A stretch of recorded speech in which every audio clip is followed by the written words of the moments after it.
We've all experienced that moment during a race, the infamous bonk, that sudden drop in energy that arrives without warning. But what if I told you it's not inevitable, but simply a matter of strategy? Here's the golden rule: anticipate. Never wait until you're already struggling. Today, let's figure out how to build your nutrition strategy for an endurance race. After the start, when do you begin eating? What do you eat, and in what quantity? For efforts lasting more than an hour or an hour and a half, you can start eating at the beginning of the session. Carbs are the most easily absorbed source of energy for the body and therefore the most readily available.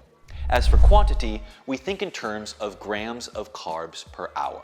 For efforts lasting up to 3 hours, aim for 30 to 60 grams per hour.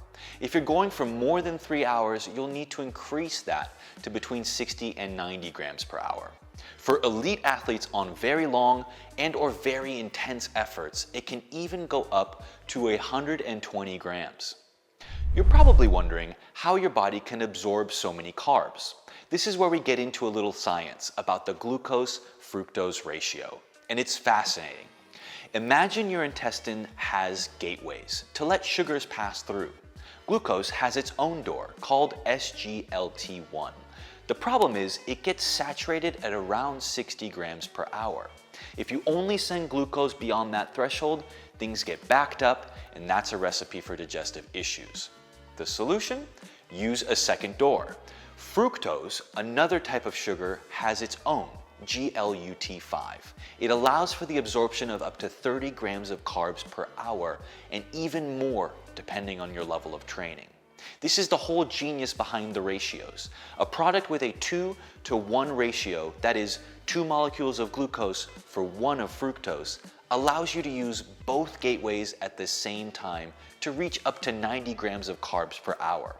For even higher needs, the 1 to 0.8 ratio is even more effective because this ratio increases the oxidation capacity of each sugar. This allows you to consume more without risking digestive problems. Now, in practical terms, what should you take? The texture of what you eat is super important. Depends on your sport. A gel is liquid, almost pre-digested.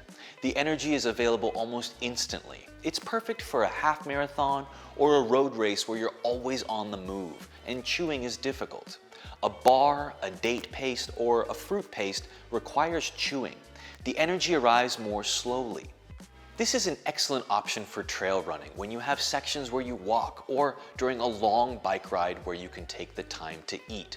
On a very long effort, mixing up textures and flavors is also a good way to avoid flavor fatigue. Of course, don't forget to hydrate. About 500 milliliters or 17 ounces of water every hour. A little more if it's very hot.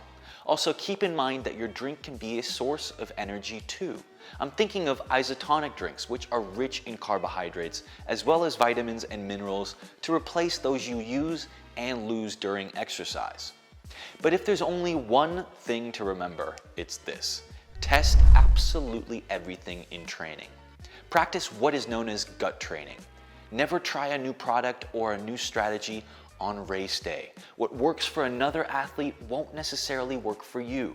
You have to train your stomach and your digestive system just like you train your legs. It's by testing that you'll find what works best for you. In the end, building your nutrition plan isn't that complicated. It's a matter of timing, the right quantities, and most importantly, testing to get to know yourself. By anticipating your body's needs, you give yourself the best chance to cross the finish line with a smile and not with a stomach cramp.